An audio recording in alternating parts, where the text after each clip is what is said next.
3 علامات تطمئنك بأن الله عز وجل راض عنك. كل واحد فينا يتمنى أن يكون الله عز وجل راض عنه. تخيل أن يكون الله عز وجل راض عنك.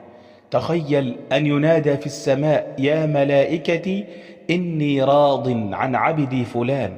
تخيل أن تكون أنت من المقصودين بقول الله تعالى: رضي الله عنهم ورضوا عنه. هذه هي أكبر أمنية يتمناها كل مسلم. وهناك 3 علامات تطمئنك بأن الله راض عنك.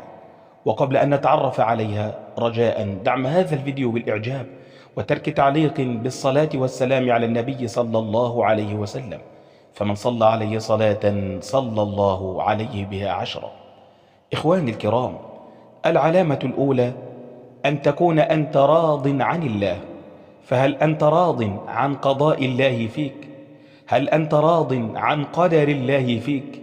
الإمام الشافعي رضي الله عنه رأى رجلا يطوف بالكعبة يقول: يا رب ارض عني.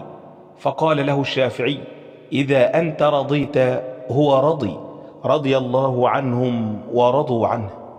العلامة الثانية: إذا وفقك الله عز وجل للطاعة، فعندما تجد نفسك مقبل على طاعة الله، مقبل على ذكر الله، مقبل على الصلاة بالليل والناس نيام، مقبل على الدعاء، مقبل على الصدقة، إذا وجدت ذلك فيك فاعلم بأن الله راض عنك، لأن الله سبحانه لا يوفق لطاعته إلا من أحبه ورضي عنه.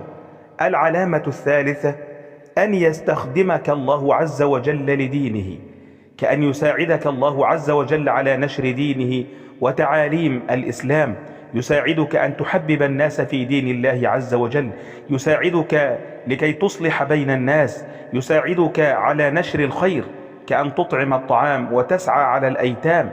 فإذا وجدت ذلك فيك واستخدمك الله عز وجل فاعلم بأن الله عز وجل راض عنك. إذا وجدت فيك علامة من ال3 فاعلم بأن الله راض عنك. وإذا وجدت فيك ال3 علامات فاعلم بأنك حبيب إلى الله.